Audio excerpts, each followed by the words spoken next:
Ya, assalamualaikum warahmatullahi wabarakatuh. Sobahul khair, kaifa halukum?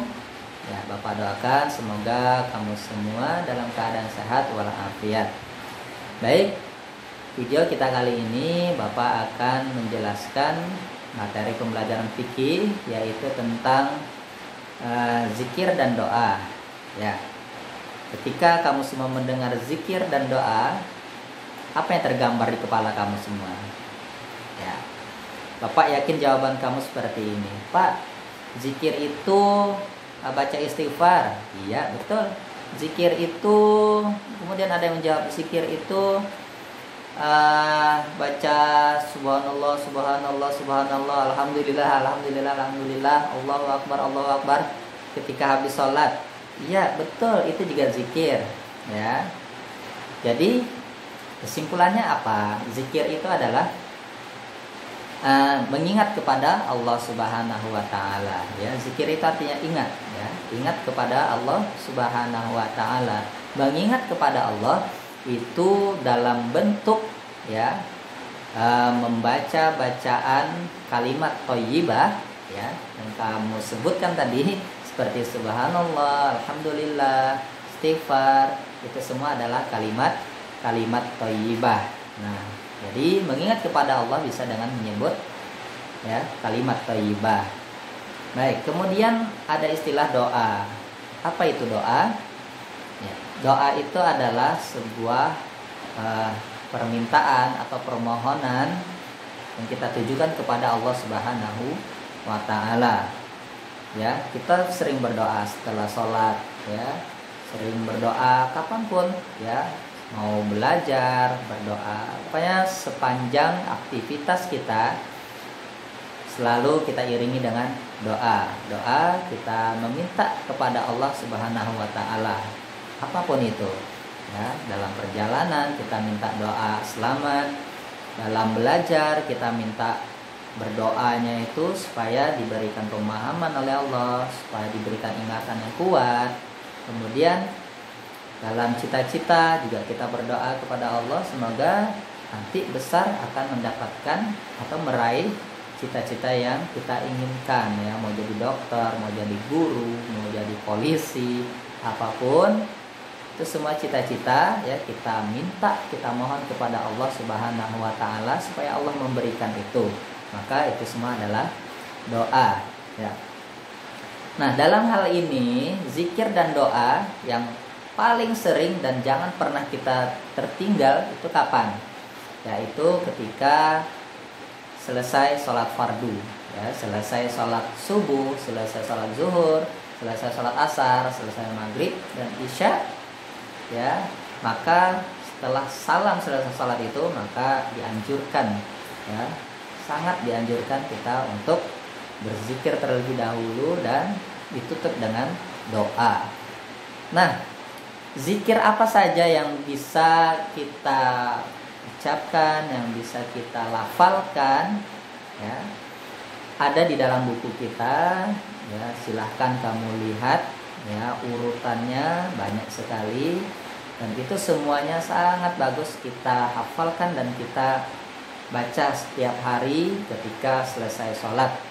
Nah, setidaknya seperti zikir yang pernah atau yang sering kamu lakukan di sekolah setelah sholat zuhur, asar, ya, atau sholat duha, ya, di sana, ya, setidaknya kamu baca istighfar setelah salam, baca istighfar, astaghfirullahalazim alladzi la ilaha illa huwal hayyul qayyum wa atubu ilaih 3 kali. Kemudian, ya, kamu tutup dengan sebuah doa. Itu yang paling sedikit. Nah, untuk lebih lengkapnya dan harus kamu terapkan dari sekarang, itu yang lebih dari yang sudah kamu lakukan. Seperti di buku kita ada, ya, seperti setelah istighfar tadi ada lagi Allahumma antas salam wa minkas salam wa ilaika ya'udus salam sampai seterusnya. Baca surah Al-Fatihah, ya.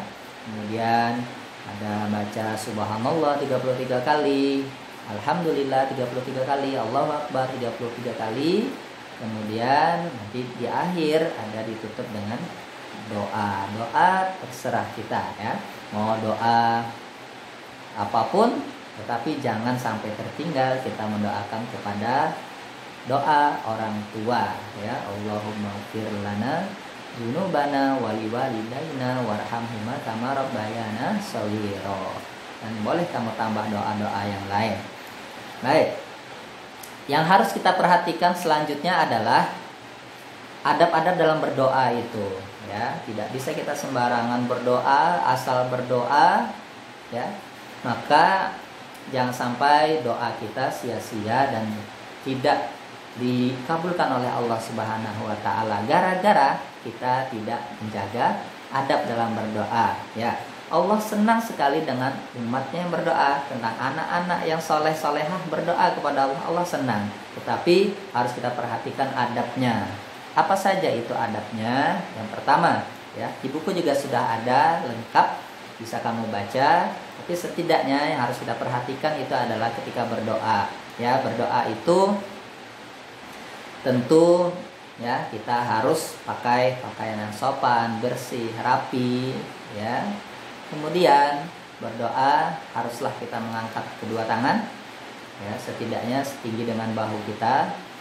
Berdoa, angkat tangan, kemudian kita rendahkan suara kita dengan suara yang halus, dengan suara yang lembut ya. Kita berharap penuh kepada Allah Subhanahu wa taala. Kita membacakan doa ya. Kita berharap Allah akan mengabulkan segala doa kita ya. Dengan kita memperhatikan adab seperti itu, insya Allah Allah akan perkenankan doa kita. Allah akan segera kabulkan doa kita ya. Nah, itu tentang adab dalam berdoa. Kemudian perlu Bapak beri penjelasan lagi mengenai kita sekolah di Muhammadiyah, bahwasanya berzikir kita, berdoa kita cukup di dalam hati ya.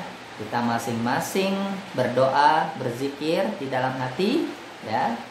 Maka zikir dan doa yang kita lakukan secara sendiri-sendiri ya, dengan masing-masing permintaan kita yang berbeda-beda, maka Allah akan kabulkan itu semua sesuai dengan kehendak dan ya, sesuai dengan doa kita itu tadi ya.